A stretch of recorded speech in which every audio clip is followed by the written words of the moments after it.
சுட சுட சாதத்தில் நெய் போட்டு மாங்காய் பருப்பு சேர்த்து சாப்பிட்டா நல்லா இருக்குங்க. இன்றைக்கி மாங்காய் பருப்பு பண்ணலாங்க. எப்படி பண்ணலான்னு பார்க்கலாம். கடாயில் 2 டேபிள் ஸ்பூன் எண்ணெயை சேர்த்துக்கலாங்க. இப்போ 1/2 டீஸ்பூன் கடுகு சேர்த்துக்கலாம். கடுகு கொஞ்சம் பொரிஞ்சது 1/2 டீஸ்பூன். இப்போ சீரகம் சேர்த்துக்கலாம்.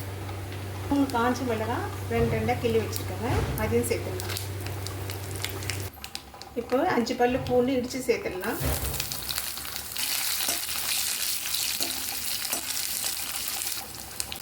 இப்போ கருவேப்பிலை சேர்த்துக்கலாம்.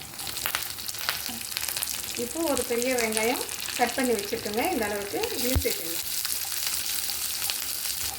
இப்போ வெங்காயம் வதங்கிடுச்சுங்க. இப்போ பச்சை மிளகாய் சேர்த்துடலாம். இது ஒரு 4 பச்சை மிளகாய் 2 கீரி போட்டிருக்கேன். இப்போ மாங்காய் சேர்த்துக்கலாங்க. நான் சின்ன சைஸ் மாங்காய் தான் எடுத்துருக்கேன்.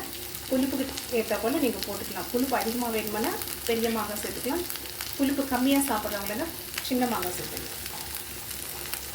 ஒரு 1/4 டீஸ்பூன் மஞ்சள் சேர்த்துக்கலாங்க.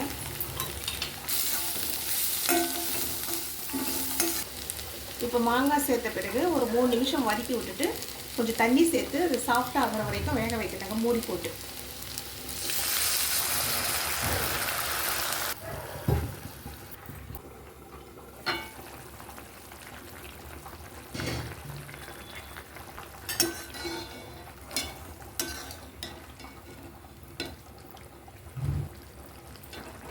மாங்காய் வெந்துடுச்சு.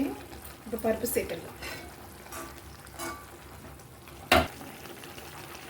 தோரம் பருப்பு 100 கிராம் பருப்பு 3 விசில் வர வரைக்கும் வேக வச்சு எடுத்துருக்கேங்க. இப்போ இது சேர்த்துடலாங்க.